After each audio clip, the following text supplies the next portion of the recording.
Hi, everyone. Looks like we're up and running here. I can see a lot of people are still arriving, so we'll give it a minute for people to join. But I can start off by saying thank you for coming to our webinar tonight. We are Becca and Becca from PPSL, the Project on Predatory Student Lending. Um, and this is our webinar on the current state of borrower defense, or as we have called it on the slide, defending borrower defense, because that is what we're doing. Um, just to be clear, this is a webinar that's specifically going to address um, the people who have applied for borrower defense after the end of the SWEET lawsuit. So if you have questions about SWEET, we have FAQs on our website. We have uh, options for you to contact us, contact the Department of Education. That's proceeding along its own line, as I think probably at least some of you here tonight are familiar with. But tonight we're going to be focusing on post suite, which is different from suite post class. I know it's confusing. We don't have a catchy name for post suite yet. Let us know if you think of one. But this is going to be about present day borrower defense, people who have applications either still pending or that unfortunately have been recently denied that are not covered by the sweet settlement. Okay, so it's been a couple minutes, so let's get started. So just a quick outline of tonight's webinar. We're going to be starting with just an overview of the state of play right now, what has been going on with borrower defense over the last couple years, and where we're at. Then the next obvious question, what's next? What can we expect? What can you all expect about what's going to happen with the current backlog of BD applications? And then finally, some suggestions for how to get involved, both with us and with the larger grassroots borrower defense community. So with that, I will hand it over to Becca Eisenbray to get us started. Okay, hi everyone. I am Becca Eisenbray, or sometimes the other Becca. Uh, No. so I'm just gonna start off with a background of what borrower defense is, and then we'll get into sort of the regulatory landscape. So, borrower defense 101, borrower defense to repayment. This is what we refer to as BD. It is a legal provision that exists in statute that says that federal student loan borrowers should not be forced to repay federal student loans for programs, classes, or degrees from schools that lied to them or misled them. So this exists to release borrowers from the obligation to repay debts that were taken out on the premise uh, on basically false premises. If the school misled you, um, you should not have to repay those loans if you wouldn't have taken out the loans otherwise.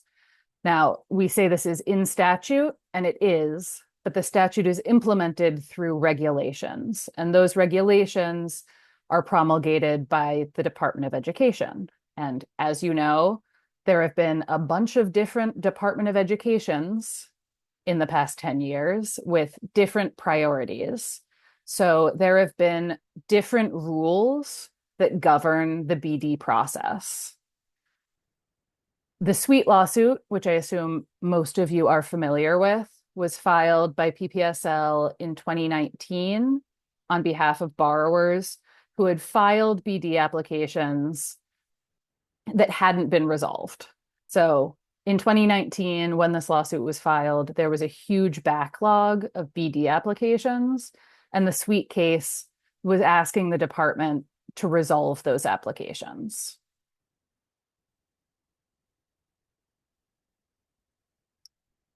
Uh, Uh, in, Sorry. you want to take this one? We're I ping was ponging. Yeah, I was fumbling for the mute button. Sorry.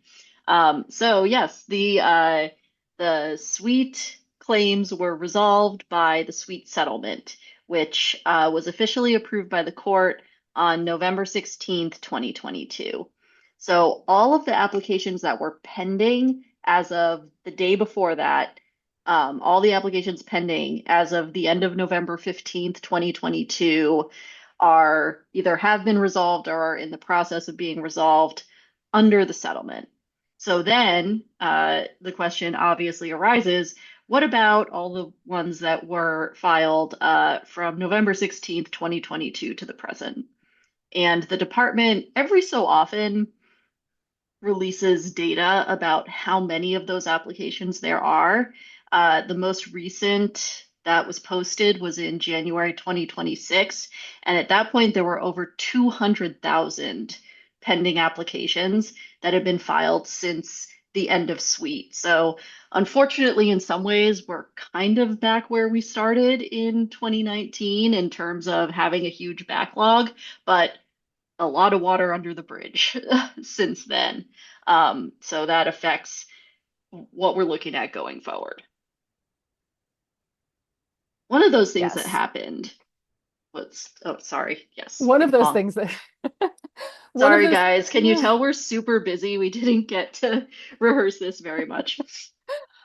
so one of the things that happened is the Biden administration, right around the time of the sweet settlement, published new BD regulations, which were supposed to simplify everything. They were supposed to make it clear what rule applied, and it was just going to be this one. Unfortunately, right after these laws or this regulation went into effect, a group of for profit colleges in Texas obtained a court order that stopped the implementation of the rules. So the November 2022 regulations, which were very strong and very good for borrowers, were only actually in effect for a very short window. There was a court order that said that they couldn't be implemented anywhere in the country, which left the landscape where it was before they had been released. And then in July of last year, the OBBBA, which was a law passed by Congress, delayed the rules by statute until 2035. So in 2035, they might come back, but for now, by statute, the 2019 rules are back in effect.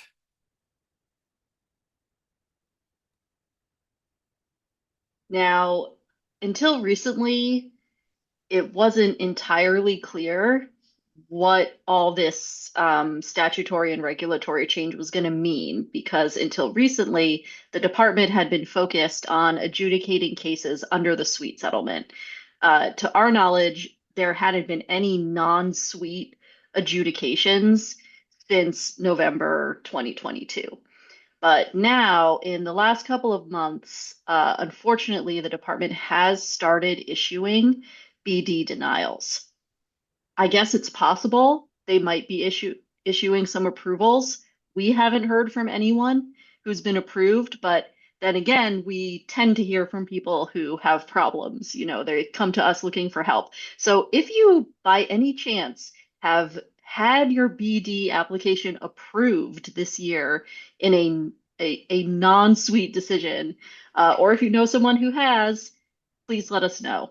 But as far as we can tell, the department has approached clearing this backlog of applications by issuing denials. The same thing that the old heads here know they did under Betsy DeVos back in 2020. Yes. So this raises the question, what rules govern your BD applications now? BD applications that you have filed since Suite or that you maybe are waiting to file because you don't know what is going on, which completely fair.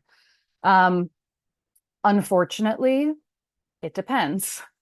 So, one of the big benefits of the 2022 rule that, again, is not in effect was that it applied to all applications, regardless of when the loans that you're trying to get discharged were taken out. The old rules, the rules that are now in effect, are tied to the date that the loans were dispersed. So, in general, if your loans were dispersed before July 1st, 2017, then the first ever BD regulations, these are the 1995 BD rules, those control your BD application. That's the standard that is used to determine whether your application should be approved or denied. If your loans were dispersed between July 1st, 2017 and June 30th, 2020, then your application is governed by the Obama rules, the 2016 rules.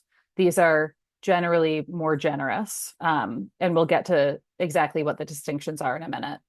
And if your loans were dispersed between July 1st, 2020 and the present, then they'll fall under these 2019 DeVos rules. But none of this is ever that simple. Nothing is simple in BD world. So if you consolidated your loans after July 1st, 2020, so say you went to school in, 2013 to 2015, and then you went to a different school in like 2017 to 2019, you consolidated all those into one loan, or even if you just had loans from one school, but it was a handful of smaller loans and you consolidated them together into one direct loan, then the department is considering that consolidation date as your disbursement date. And they're using that to apply the DeVos rules regardless of when you originally took out those loans. And that's leading to a pattern that we've seen in people who have contacted us about these sort of illogical statute of limitations denials. So it will say, you left your school in 2015, therefore your statute of limitations ran out in 2018, even though these rules didn't even exist until 2019. So, we think that's really questionable. We're in the process of looking into that from a legal perspective, but that is a reason that we've seen a number of denials recently. Um, Sort of similarly, although with hopefully less bad consequences, if you happen to consolidate your loans during that 3-year window where the disbursement date leads you into the Obama regulations, then you'll fall into that bucket. The Obama regulations didn't have a statute of limitations, so hopefully, if you consolidated in that window, you haven't been denied. But, this is all very much in flux at the moment. And again, it gets more complicated, unfortunately, as this always does. So if you have commercial FFEL loans, which you might not know if you have these, it's a program that was discontinued, but commercial FFEL loans were loans that were guaranteed by the Department of Education, but they were actually issued and held by private banks.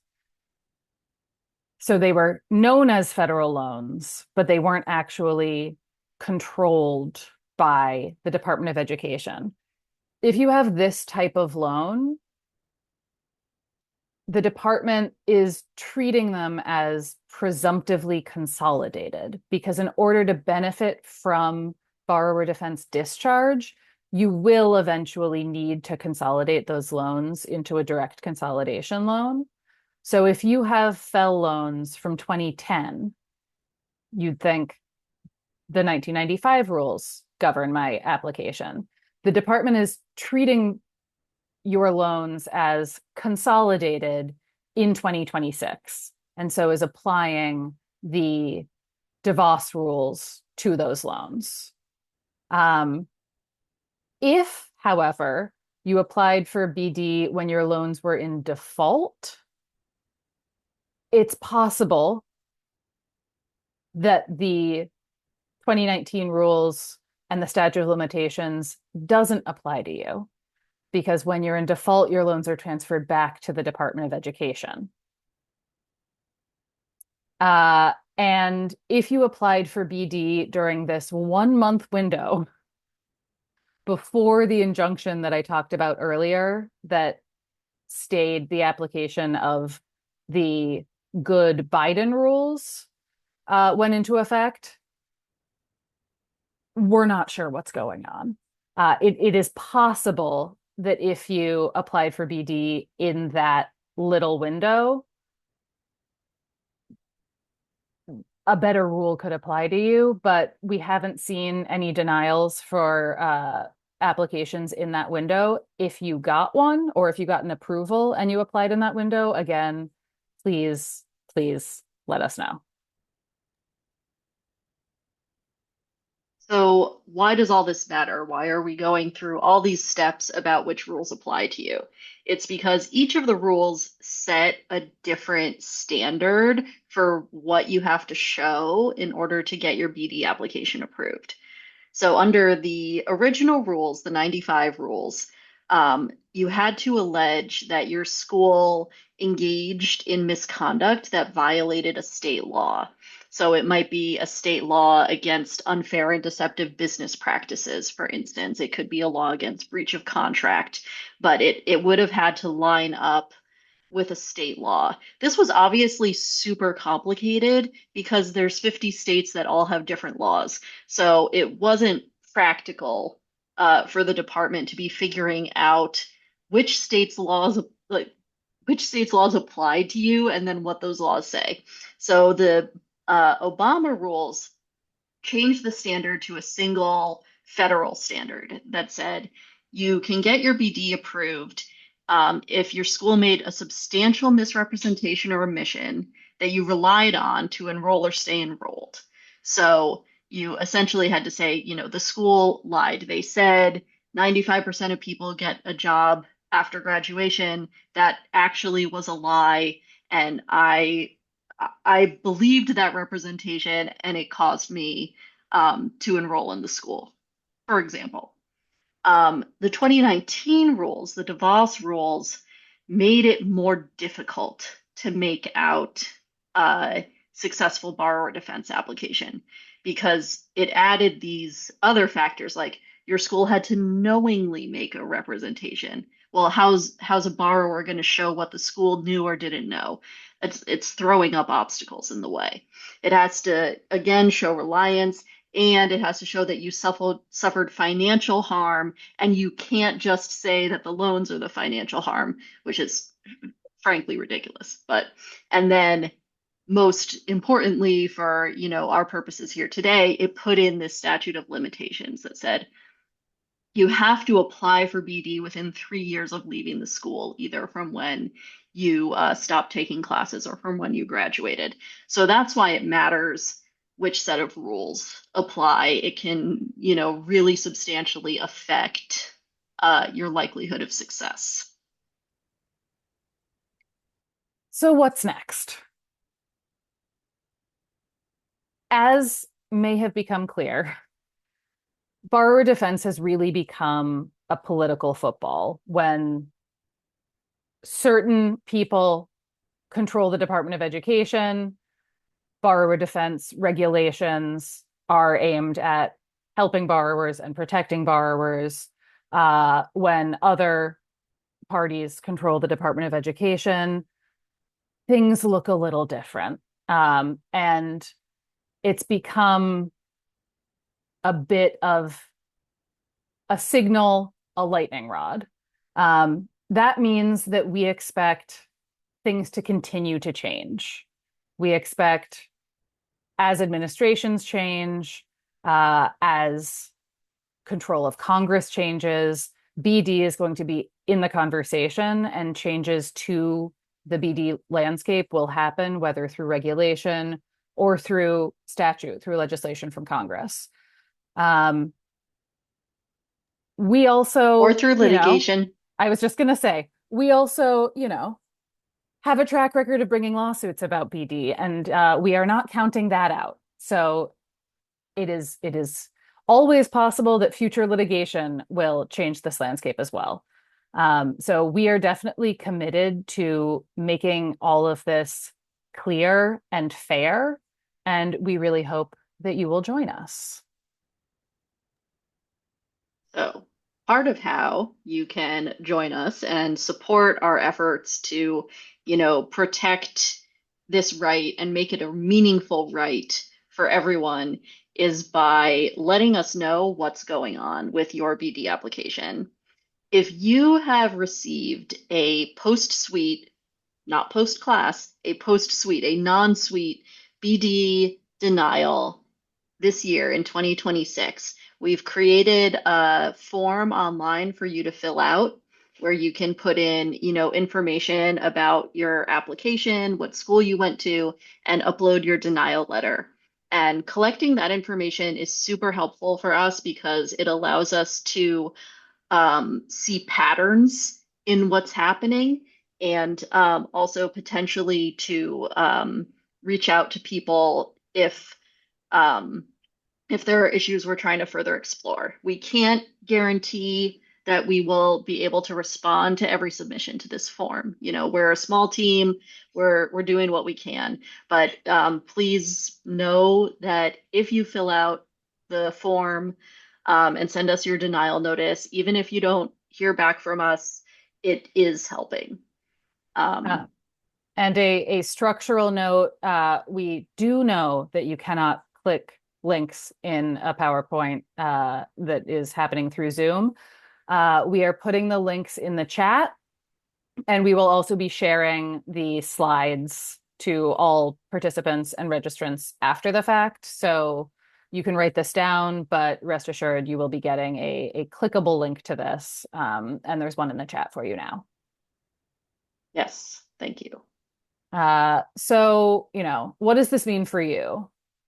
If your BD application is still pending, just this is not the most helpful advice, but hang in there. Um, there are still likely changes to come, again, maybe through litigation, maybe through statutory or regulatory changes. Don't withdraw your application, just hang tight. Um, if you were waiting for group discharge relief and you filed a BD application, we are interested to hear from you. So many of you are aware of the group discharges. These were announced starting in 2022 and continuing until the beginning of 2025 by the Biden Department of Education. And they were announcements that said, if you have federal student loans from any of these particular predatory schools. It's, ITT Tech, any of the Corinthian colleges, Westwood, Art Institutes, Ashford, College America. There are a few more. We have an entire page on our website about group discharge, which will go into the chat. Your loans will be forgiven. And some of these were cabined by certain years of attendance, but many of you probably got group discharge notices from the Department of Education saying you have loans from the school, they will be discharged. We are aware that group discharges have not been processing quickly, and many people are still waiting for group discharge relief. If you have both a pending group discharge and a pending BD application, we definitely want to hear from you because that's another angle of malfeasance on the part of the department that we really want to push them on. Um, Another thing to know and another reason to hang in there is that when you apply for borrower defense, you can check a box asking that your loans be placed in administrative forbearance while your claim is pending. Um, if you didn't do that at the time and you want to do that, you can contact FSA and ask to be placed into that forbearance now. You can also, while your application is pending, choose to remain in repayment. And there are still income-driven repayment plans that might make more sense for you. We will put a link. There's probably already a link in the chat now with more information about those repayment plans. And then if you're thinking about applying for BD, if you're here because you haven't applied yet and you're not sure if you should. Our advice generally is go ahead and apply. It's true, your application might be denied, but it might not. We don't really know sort of the full scope of how the rules are going to be applied right now, except for the statute of limitations thing, which we know is happening. And we don't know how the rules might change in the future, as Becca was just saying. So, our advice is to go ahead and apply.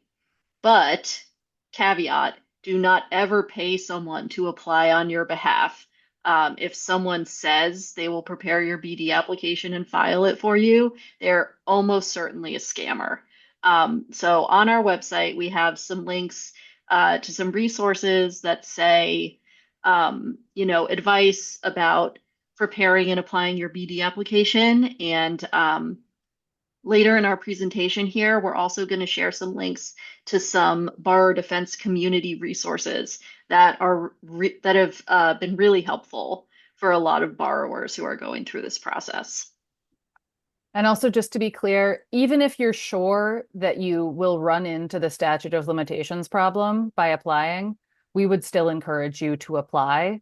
Um, if there is litigation around statute of limitations denials, to be included in a bucket of people who would be affected by any outcome in such entirely potential litigation, you would have had to have submitted an application. And also, legislative changes, other changes could mean reversals to a statute of limitations policy. So, we would say don't let that be a barrier. You might get a denial right away, but it's worth getting that application in anyway. Right. As we say as lawyers, go ahead and make a record. Make a record of it. Exactly.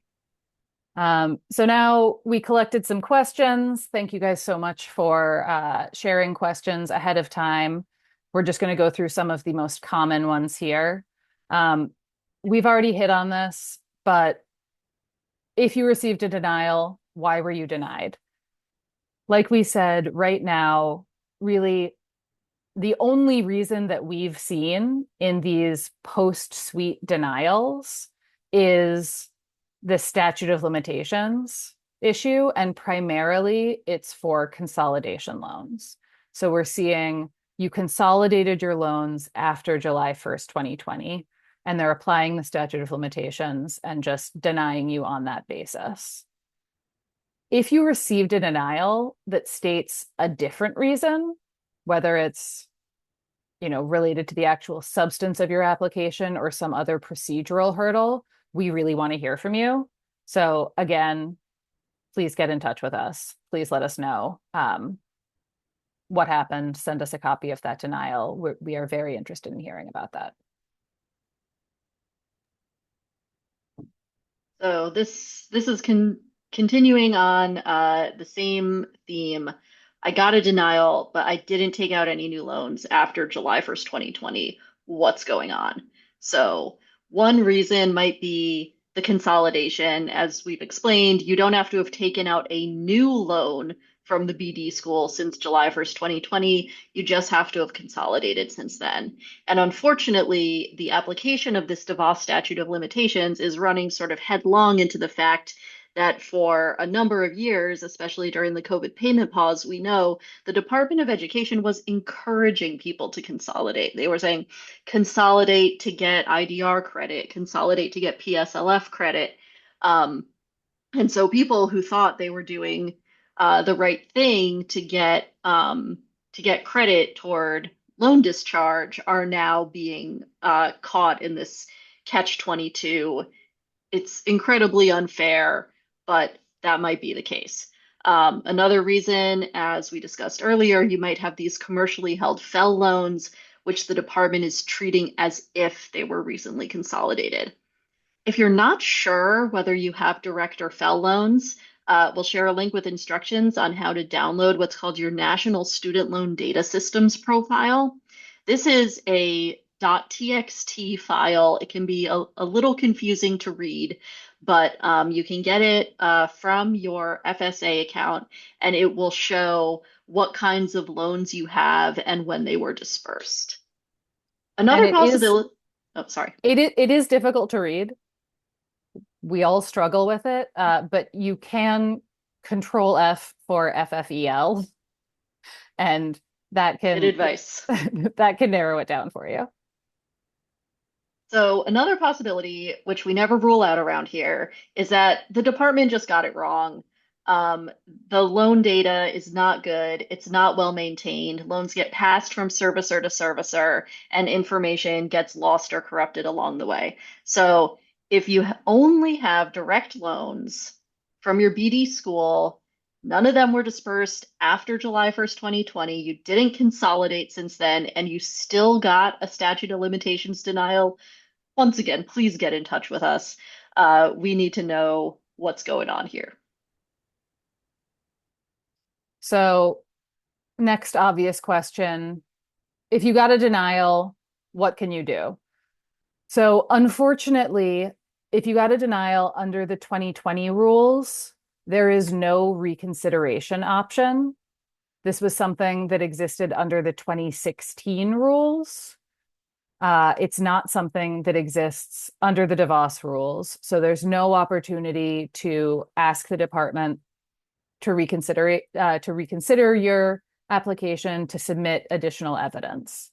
The options you do have are challenging your denial in court, for which, unfortunately, you would need to find your own counsel. PPSL has a lot going on. We are not currently able to take on individual cases, but there are many good attorneys who do take student loan cases. So you could look for representation. You could also try reapplying, particularly, and again, if this happened, we want to hear about it, but particularly if your application was denied for a reason other than statute of limitations, or if the statute of limitations was incorrectly applied, you can try reapplying with more evidence and a clearer explanation. You might just receive another denial, though. Also, unfortunately, because the denial is the final agency action, because there isn't this reconsideration process, if you were in forbearance, your forbearance will end. So there's no option to stay in administrative forbearance while you figure out how to fight this, or if you reapply, you can opt to go back into forbearance, but otherwise the forbearance will end.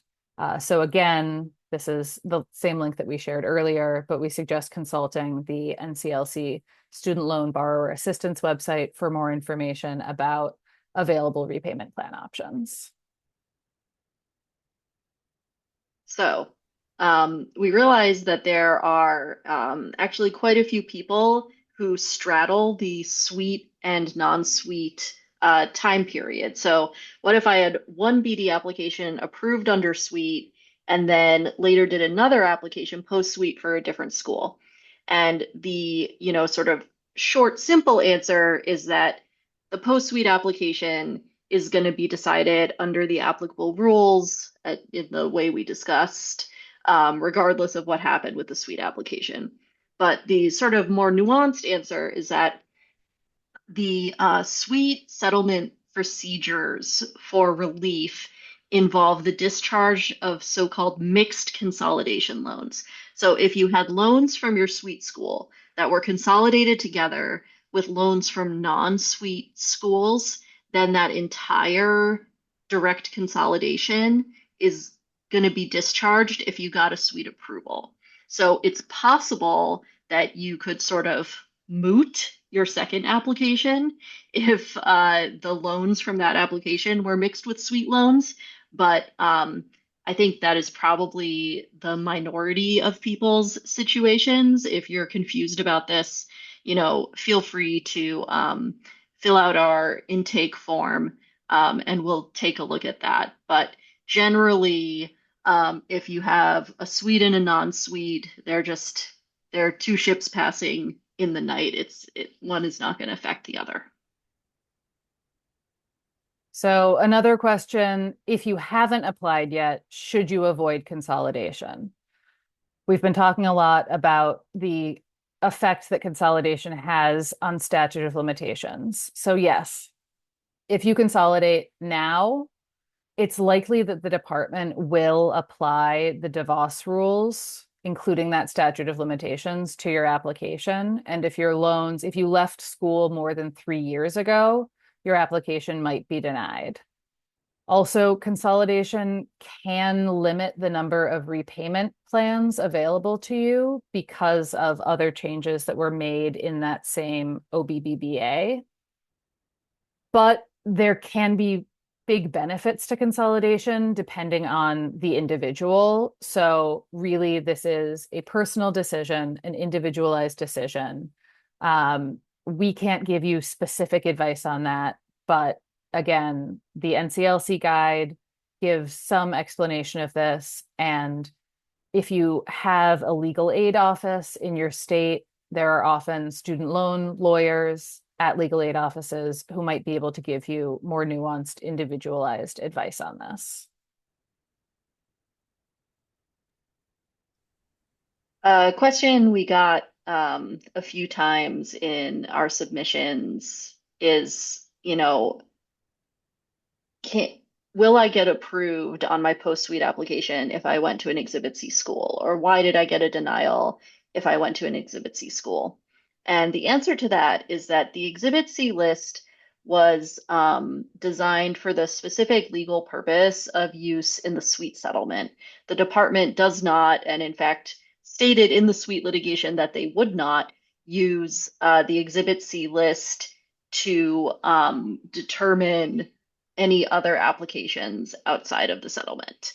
Um, what we can say about the Exhibit C list is that the schools on there were schools with a known record of misconduct. So even though the Exhibit C list itself does not constitute evidence, it is an indication that you can probably find some evidence in the public domain. Schools had cases against them, either from students or from state attorneys general. They reached settlements. Some of them lost their accreditation. Some of them, got in trouble with the Department of Education in non-BD contexts. So those are facts that you can use as evidence in support of your BD application, even though just presence on Exhibit C it isn't itself conclusive of anything. And a place that you might want to look for this evidence is in the Borrower Defense Evidence Repository.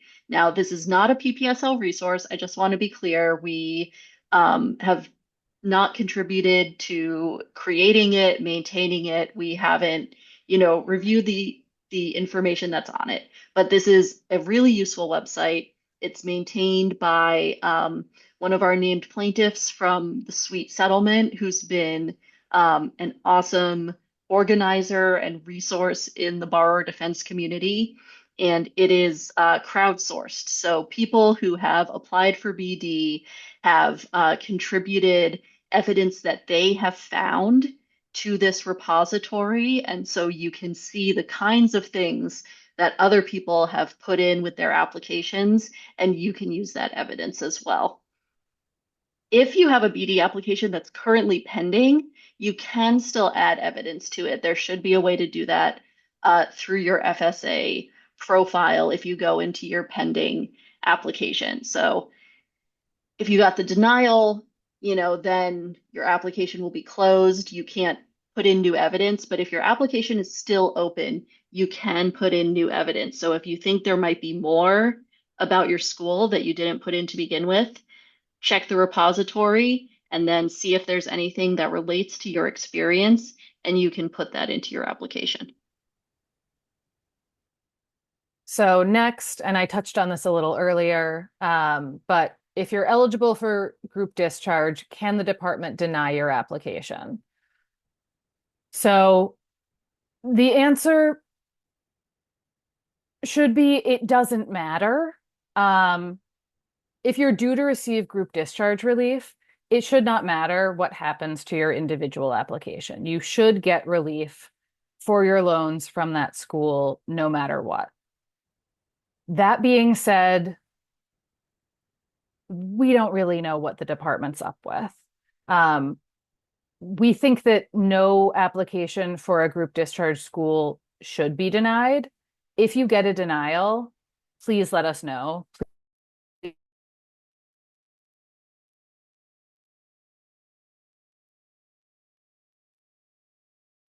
Fill out the survey. And again, so if you're not sure whether you qualify and not sure whether you should be expecting group discharge relief, you can go to that page and get more information about that.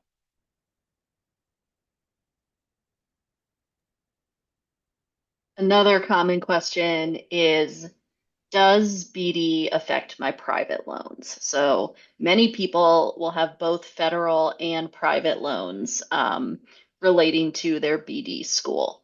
And the BD application itself that you submit to the Department of Education won't have any effect in and of itself on the private loans. It's just your application for discharge of your federal loans. But if that application is approved, you might be able to use it as evidence to seek a discharge from your private lender. So we have another page on our website, which is here in the presentation. It'll go into the chat. You'll get the link afterward that explains about the private loan misconduct discharge application, which some private lenders have. Others don't have an application, but you can try to sort of jerry rig one. That information is on our private loan webpage. So now, concrete steps to get involved. Uh, First thing, just stay up to date. Like we said, things are changing. There's the possibility of statutory changes, regulatory changes, litigation on all of these issues. We really encourage you to follow PPSL and our work to know what we're up to and to know what's happening in the world of BD. So all of our social media is linked here. Um, there's a QR code if you want to do that. This will all be shared again after the fact. But we are constantly updating all of our relevant web pages, the group discharge page, the BD page, all of that with more information as we get it. So please just follow along. Um, you also are all on our email lists. If you're not, if you got this from a friend, please sign up. We do share updates about new litigation, about changes. So that's a great way to keep in touch. And here, as promised, are the borrower community forums. These are maintained by a group of people, including our intrepid lead plaintiff from the Sweet case, Teresa Sweet, and another plaintiff from the Sweet case, who, if you're online in these communities, you may know as Moki Ginger. Um, there is a subreddit, there is a Facebook group, and there is a Discord. These are all communities of people who have gone through what you're going through. And huge sources of collective knowledge and information that is vetted. Teresa, Moki, the other mods, they do a great job of making sure that misinformation is not allowed to run rampant, which we all know is a huge problem online. So we, again, these are not PPSL created, these are grassroots efforts, but we think they've been super helpful to really literally thousands of borrowers. So if you're not a member, we encourage you to go check it out. And then sometimes this seems a little futile, but we do encourage you to contact congressional representatives and tell them what BD means to you and what the current uncertainty is doing to you. You know, change won't happen in Congress unless representatives think that it needs to happen and that their constituents need it to happen. So, a way to encourage Congress to sort all of this out, especially if Congress changes soon. Um, it's really important to just let your representative, especially if it's a friendly representative, but even if it's not, just reach out, let them know how much this means to you and how much clarity and fairness on this issue means to you. So that's what we have for you tonight. We hope it was helpful.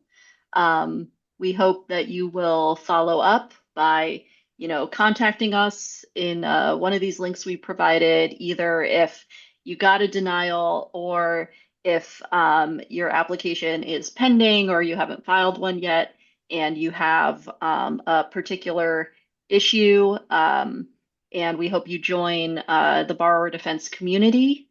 And we will be sending out copies of this PowerPoint afterwards so that you can refer back to it and so that you can access all these links. And yeah, thank you for taking time out of your busy nights to join us today. And we hope to see you all again at future programming. Yes, thank you guys so much. We really, we are nothing without the community of borrowers, engaged borrowers. So thank you so much for being here, and we hope to hear from you soon.